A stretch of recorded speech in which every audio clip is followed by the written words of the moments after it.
अस्सलाम वालेकुम and welcome to Dawn Times. तो जनाब, आज के क्लास में we have to discuss another highly important topic in political science paper one, जो कि सीएसएस एंड पीएमएस दोनों एग्ज़ाम्स के लिए बहुत इम्पोर्टेंट है, हाईली रेलेवेंट है। ठीक है। ये सी एस एस 2020 का सवाल है कि critically examine the basic principles of fascism. ठीक है, कि फाशिज्म के जो बुनियादी या बेसिक प्रिंसिपल्स हैं, आप लोग वही लिखे। ठीक है।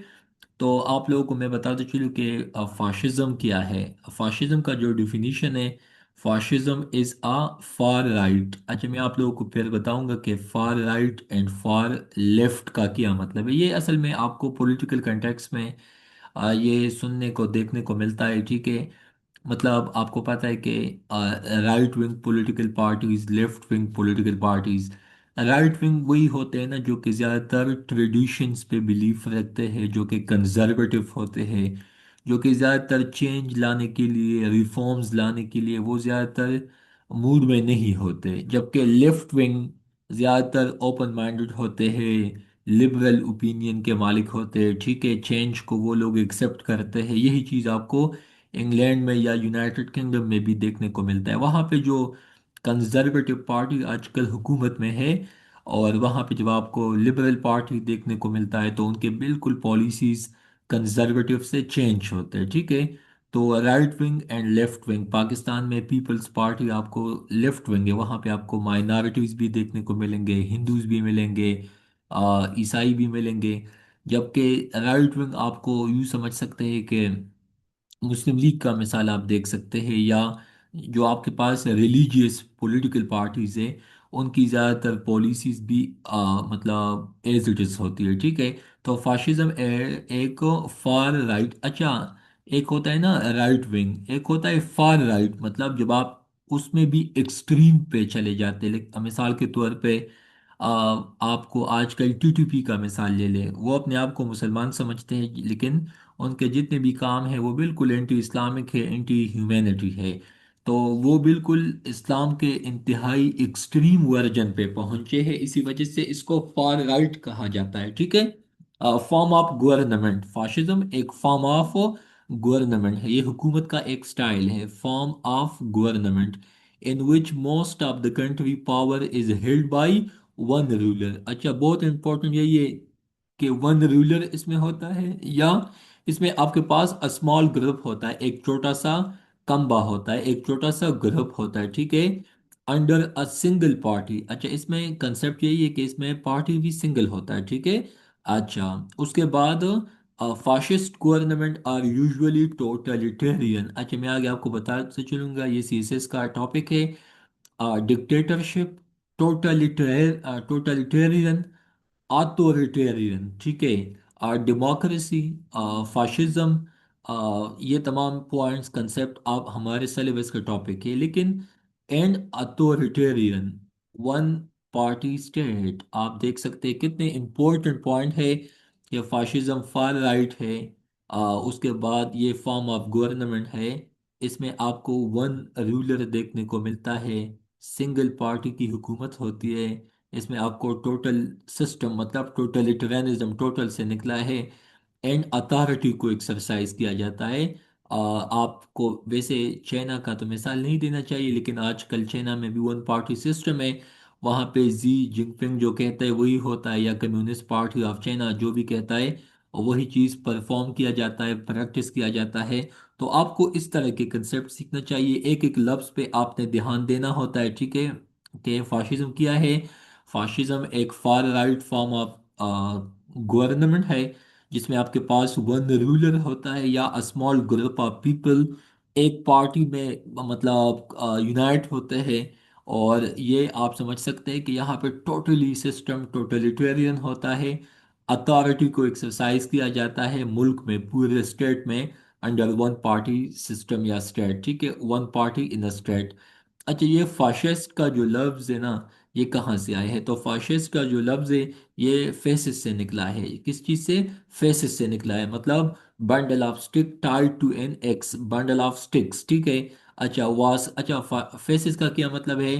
was carried by the bodyguard of a Roman imperial magistrate, a symbol of his authority. ठीक है, तो आपने इसको यूँ समझना है कि just like a bundle of stick tied to an axe. ठीक है, लेकिन हमने मतलब तो चल ठीक है, लेकिन हमने कंसेप्ट समझना है, पॉलिटिकल साइंस का टॉपिक है, हमने डिफिनीशन समझना है, क्योंकि एग्जाम पॉइंट ऑफ व्यू से आपसे पूछता है कि भाई मुझे बताओ कि फाशिज्म क्या है।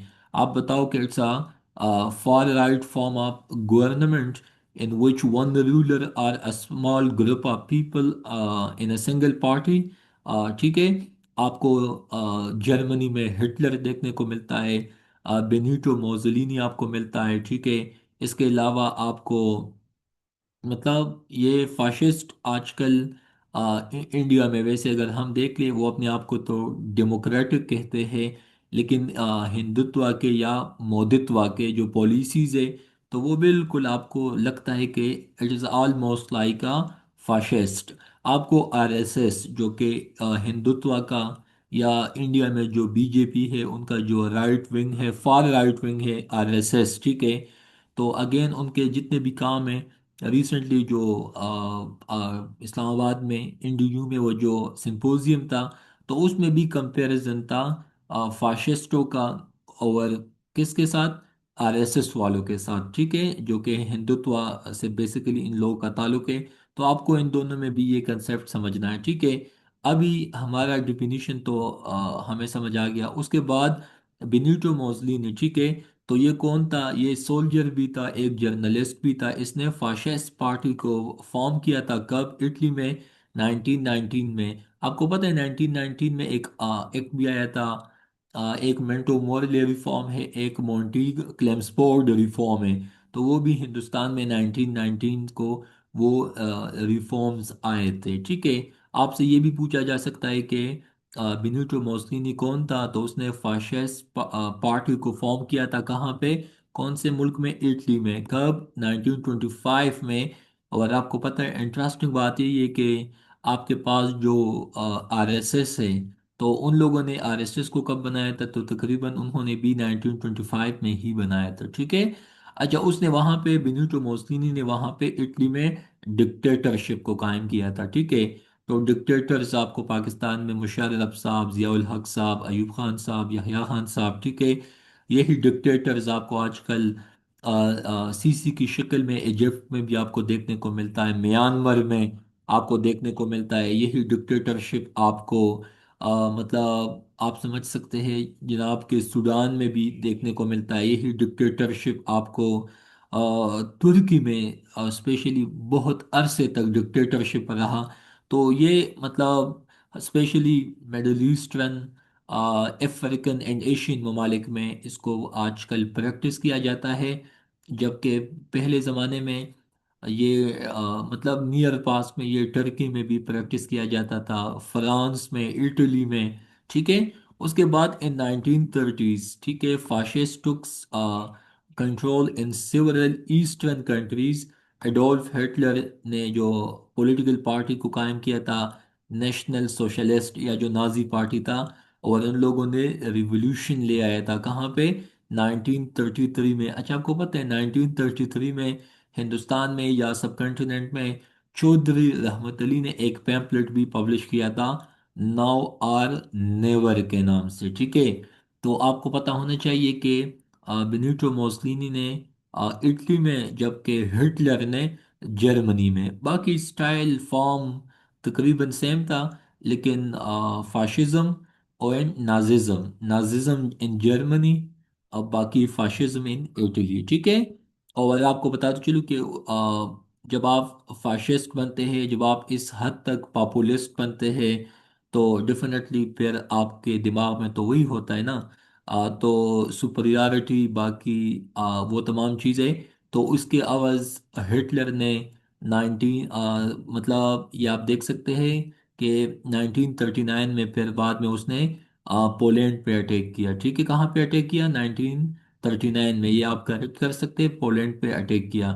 अच्छा, व्हाट फाशिस्ट वांट्स, ठीक है, फाशिस्ट को क्या चाहिए, मतलब हमें ये भी सीखना है कि फाशिस्ट जो होते हैं ना उनको क्या चाहिए। तो जनाब फाशिस्ट को चाहिए to win and rejuvenate the nation. अच्छा, ये क्या चाहते हैं कि ये पावर उनके पास आए। अच्छा, उसके बाद रिजोविनेट का मतलब है कि एक मुर्दा जान में दोबारा जान डालना, उनको बूस्ट करना, उनको मोटिवेट करना। तो आज आपको इंडिया में अखंड भारत देखने को सुनने को मिलता है। ठीक है, तो वो क्या चाहते हैं, वो यही चाहते हैं कि भाई अखंड भारत। ठीक है, आपको पता है ना, अखंड, अखंड का क्या मतलब है, अखंड भारत। ठीक है, अखंड भारत क्या है मोदी का, वो लोग चाहते हैं कि भाई हिंदुस्तान वापस इकट्ठा हो। ठीक है, हिंदुस्तान क्या हो, वापस इकट्ठा हो। उसके बाद आपको इंडिया में आरएसएस देखने को मिलेगा। इसके अलावा आपको दुनिया में भी बाकी ममालिक है जो कि, इसके अलावा आपको टर्की में ऑटोमन्स जो है वो वाला चीज़ आपको देखने को मिलेगा। तैयब अर्दगान का भी ख्याल है, मतलब कुछ थिंक टैंक्स के मुताबिक वो चाहते हैं कि तुर्की का रिवाइवल हो। उसके बाद आपको बताते चलूँ कि मतलब हिंदुस्तान का तो यही अलमिया है, अफगानिस्तान के लोगों का यही अलमिया है कि भाई ये पश्तून बेल्ट जो है पाकिस्तान के साथ, ये हमारे साथ मिले। इसके अलावा अगर आप मिडल ईस्ट में देख लें, इसराइल का यही ख्वाब है कि भाई हम ग्रेटर इसराइल बनाएं। ठीक है, तो अच्छा, डोनाल्ड ट्रम्प साहब को देख लें, वो जनाब भी चाहता है कि, मतलब आपको देखता है ना कि वो बंदा चाहता है कि वो ग्रीनलैंड को अचीव कर सके।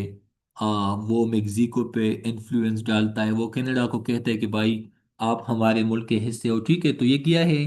तो आपको ये ट्रम्प का जो मैंने बताया, ठीक है, ट्रम्प का बताया। इसके बाद आपको बता दो चलूँ कि मोदी साहब का मैंने बताया। ठीक है, उसके बाद आपको बता दो चलूँ कि एर्दोगान का, ठीक है, मैंने आपको बताया। ठीक है, तो ये आपके पास क्या है, ये तमाम के तमाम आपको बता दो चलूँ कि इन लोगों का ख्याल है कि मतलब हमारे पास जो वाकई उनके जो एक टाइम पे एम्पायर्स थे, वो ये लोग चाहते कि दोबारा बने। तो ये लोग चाहते कि to win power and rejuvenate the nation. अच्छा, ये एंटी सेमेटिक, मतलब ये लोग यहूदियों के खिलाफ थे, specially I am talking about Hitler. Anti socialist होते, सोशलिज्म, कम्युनिज्म, ये भी पॉलिटिकल आइडियोलॉजीज है। ठीक है, तो ये लोग सोशलिस्ट निज़ाम के खिलाफ है, सोशलिज्म को ये लोग नापसंद करते हैं। इसके अलावा एंटी फेमिनिस्ट, ये खवातीन के राइट्स के भी खिलाफ होते हैं। ये लोग जमहूरियत को तो बिल्कुल नहीं चाहते, एंटी डेमोक्रेटिक होते हैं। उसके बाद अगर मैं बताऊं, द नेसेसिटी ऑफ वायलेंस, ये लोग समझते हैं कि तशद्दुद से, वायलेंस से, जबर से, ज़बरदस्ती से मतलब इनसे मकासद अचीव होंगे। यही चीज़ आपको इंडिया में भी आपको आजकल देखने को मिलता है। बायोलॉजी एज डेस्टिनी, इन लोगों का ख्याल है कि मर्द जो है ये काम के लिए पैदा हो चुका है, जबकि वमेन जो है ये बच्चे जनने के लिए सिर्फ पैदा हुए हैं। मतलब खवातीन का काम है ब्रीडिंग, मर्दों का काम है अर्निंग। उसके बाद ये लोग नेशनल आइडेंटिटी, नेशनलिज्म पे बहुत बिलीव रखते हैं, मतलब एक्सट्रीम हद तक। एंड पॉलिटिक्स इज एवरीथिंग, ये लोग समझते हैं कि भाई ये जितने भी पॉइंट्स मैंने आपको बताए ना, तो ये लोग इस मेथड से मतलब चाहते हैं कि ममालिक को रिजुविनेट किया जा सके, अपने लास्ट ग्लोरी को वापस अचीव किया जा सके। ठीक है, उसके बाद आपको, ये तो मैंने कहा ना कि फाशिस्ट्स को क्या चाहिए, ये तो मैंने आपको पॉइंट्स बता दिए कि ये यहूदियों को, लेकिन आपको अगर मैं आजकल इंडिया में बताऊं तो उनको मुसलमान पसंद नहीं है। अगर मैं आपको अमेरिका में बताऊं तो उन लोगों को ब्लैक लोग पसंद नहीं है। अगर मैं इसराइल का बताऊं तो वहाँ पे भी आपको पता है अरब के लोग बसते हैं उनके मुल्क में, तो उन लोगों को अरब के ममालिक के लोग पसंद नहीं है, स्पेशली फ़लस्तीन के लोग पसंद नहीं है। ठीक है, तो अगेन आपको ये चीज़ समझना है। उसके बाद अ, इनके प्रिंसिपल्स क्या है, तो प्रिंसिपल्स का मतलब यही है कि जनाब आपको पता होना चाहिए कि ये आपके पास नेशनलिज्म है, उसके बाद टोटलिटेरियनिज्म है, economy, action, age and gender role. तो आपको मैं बता चलूँ कि ये लोग अपने मुल्क पे बहुत एक्सट्रीम हद तक मतलब मुल्क के ब्लाइंड पेट्रियाटिज्म जिसे कहते हैं कि भाई आपको बस अपना मुल्क सिर्फ नजर आता है। तो आपको बता चलूँ कि national single organic unity bind people together. ठीक है, and national unifying force of people, ये लोग अपने मुल्क को, अपने देश को एक साथ इकट्ठा रखना चाहते हैं। और ये लोग समझते हैं कि हम एक अजीम कौम है। जिस तरह के हिटलर कहता था कि हमारा जो खून है वो मतलब रॉयल ब्लड, ये अजीम खून है। ठीक है, जिस तरह आजकल इंडिया में आपको मोदी के जो लोग हैं, बीजेपी के जो लोग हैं, वो समझते हैं कि हम आर्यन हैं, हमारा ब्लड जेन्युइन है, हम इसी देश के लोग हैं, बाकी ये लोग माइग्रेंट है। ठीक है, इन लोगों ने इस यहाँ से जाना है। इसके अलावा टोटलिटेरियनिज्म, तो establishment of totalitarian state, oppose liberal democracy, reject multi party system, support one party state. तो आपको ये पॉइंट भी यहाँ पे देखने को मिलते हैं। लेकिन आगे मैं बताता चलूँ कि इकोनॉमी, ये लोग फ्री मार्केट कैपिटलिज्म के खिलाफ है। एंड ये समझते हैं कि नेशनलिस्ट सोशलिज्म के ये लोग तो ख्वाह होते, मतलब ये पेट्रियाटिज्म इसमें इनको नज़र आता है। डेमोक्रेसी के ये लोग खिलाफ होते हैं, कैपिटलिज्म के खिलाफ होते हैं। इसके अलावा ये मुल्क में वन पार्टी सिस्टम को चाहते हैं। ठीक है, मल्टी पार्टी सिस्टम को ये लोग बिल्कुल पसंद नहीं करते। लिबरल डेमोक्रेसी को भी ये लोग नहीं चाहते। खवातीन के राइट्स के भी खिलाफ होते हैं। तो ये पॉइंट्स कुल मिला के, ये जो मेंटालिटी है ये फाशिस्ट मेंटालिटी आपको देखने को मिलता है। इसके अलावा action, so supporting the legitimacy of political violence. तो आज आप मोदी को देख ले, मोदी क्या काम करता है। मोदी ने वहाँ पे मसाजिद को, वेरानसाई मस्जिद पे अभी इन लोगों का मतलब थिंकिंग है कि उनको भी गिरा दिया जाए। वो तो समझते हैं कि ताजमहल को भी मतलब डिमोलिश होना चाहिए। बाबरी मस्जिद को आप देख ले, वहाँ पे उन लोगों ने जो सिटीजन अमेंडमेंट एक्ट पास किया, सिटीजन के हवाले से, लब जिहाद के हवाले से उनके तासुरात आप देख ले, वक्फ बोर्ड के हवाले से अभी इंडिया ने जो कानून साजी की, कश्मीर में आर्टिकल 370 35 एक 370 इन 35A, यस, उनके स्पेशल स्टेटस को मतलब अबंडन किया, ख़त्म किया। तो ये तमाम आपको फाशिस्ट मेंटालिटी है। लेकिन यही काम नेतन्याहू ने इंडिया में स्टार्ट, इसराइल में स्टार्ट किया है। ठीक है, नेतन्याहू, नेतन्याहू, ठीक है, नेतन्याहू। जबकि आपको मोदी और नेतन्याहू में ये कंसेप्ट देखने को मिलता है। ठीक है, इंडिया में, और आपको ये चीज़ इजराइल में भी देखने को मिलता है। ठीक है, तो आपने ये चीज़ भी समझना है। उसके बाद आपको मैं बता दूं चलूँ कि एज एंड जेंडर रोल, तो again youth spiritual and physical sense के हिसाब से ये लोग समझते हैं कि उनमें तवानाई होता है, एनर्जी, वाइटलिटी, ठीक है, स्पिरिट भी होता है। ठीक है, तो नौजवान में ये चीज़ है कि वो अपने मुल्क को, अपने देश को अजीम बना सकते हैं और अपने खोई हुई मकाम को दोबारा रिगेन कर सकते हैं। ठीक है, उसके बाद ये पैलिंजेनेसिस एंड मॉडर्निज्म। पैलिंजेनेसिस का मतलब है कि promote the regeneration of nation. Palingenesis का मतलब है कि अपने मुल्क को ये लोग दोबारा रीजनरेट कर सकते हैं, अपने मुल्क को ये लोग दोबारा मतलब रिवाइव कर सकते हैं, अपने मुल्क को ये लोग दोबारा बहाल कर सकते हैं। ठीक है, उसके बाद आप समझ सकते हैं कि promoting the regeneration of nation. ठीक है, उसके बाद आपको डिकेडेंस का मतलब यही है कि मतलब आपका जब डिक्लाइन होता है, डोल्डरम होता है, तजब्जुब होता है, तो आपको, हाँ, ये जो नौजवान होते हैं, ठीक है, या जो यूथ होते हैं, वो उनको रिजुविनेट कर सकते हैं। नया पाकिस्तान क्या है, या जो आपको इमरान खान कहता है कि नौजवान, तो भाई डेफिनेटली नौजवान में अगर पॉजिटिव स्पिरिट हो तो वो अपने मुल्क को रिजुविनेट कर सकते हैं। लेकिन उसके लिए चाहिए कि आपके पास स्किल हो, आपके पास इकोनॉमी आपका बूस्ट हो, स्किल हो, टैलेंट हो, एजुकेशन हो, ना कि मतलब पार्ट ऑफ द प्रॉब्लम। ठीक है, तो अगेन ये पेलिंजेनेसिस एंड मॉडर्निज्म। उसके बाद आपको बताते चलूँ कि एडोल्फ हिटलर का जो ख्याल था, to conquer a nation first disarm its citizen. तो हिटलर, यही उनका मानना था कि आपने अगर किसी कौम को जीतना है तो उनके सिटीजन्स को फर्स्ट ऑफ ऑल डिसआर्म करो। उसके बाद बेनिटो मुसोलिनी का क्या ख्याल है, all with in the state, nothing out the state. सब कुछ स्टेट के अंदर है, स्टेट के बाहर कुछ भी नहीं है। नथिंग अगेंस्ट द स्टेट, ये किसने कहा था? ये बेनिटो मुसोलिनी ने कहा था कि all with in the state, nothing outside the state, nothing against the state. ठीक है, तो आपको इन अल्फाज से समझने को मिलता है कि भाई ये लोग अपने देश के हवाले से काफ़ी मतलब सेंसिटिव थे एंड काफ़ी फोकस्ड भी थे। तो अगेन, पेट्रियाटिज्म नेशनलिज्म कोई बुरी बात नहीं है, लेकिन जब आप मतलब जो बाकी चीज़ें हैं इसमें तो वो मतलब डेंजरस है। तो हमें भी अपने मुल्क से प्यार करना चाहिए, we should be proud Pakistani, लेकिन हमें डेमोक्रेसी को भी प्रमोट करना है, वुमेन एम्पावरमेंट पे भी हमने बिलीफ रखना है, हमने यूथ को एम्पावर भी करना है, ठीक है। और साथ साथ में फ्री मार्केट को, फ्री इकोनॉमी को, डेमोक्रेसी को, इन चीज़ों को भी हमने फ्लरिश करना है, इन चीज़ों को भी हमने प्रमोट करना है, तो तब जाके मुल्क आगे प्रोसीड होगा। अच्छा, मैं आपको फाशिज्म पे एक और क्लास भी लूँगा, आपको ये पॉइंट वहाँ बिल्कुल डिफरेंट नज़र आएंगे। लेकिन इस क्वेश्चन को मैंने सिंपल फॉर्म में सॉल्व किया था, शॉर्ट क्वेश्चन 5 to 10 मार्क्स का।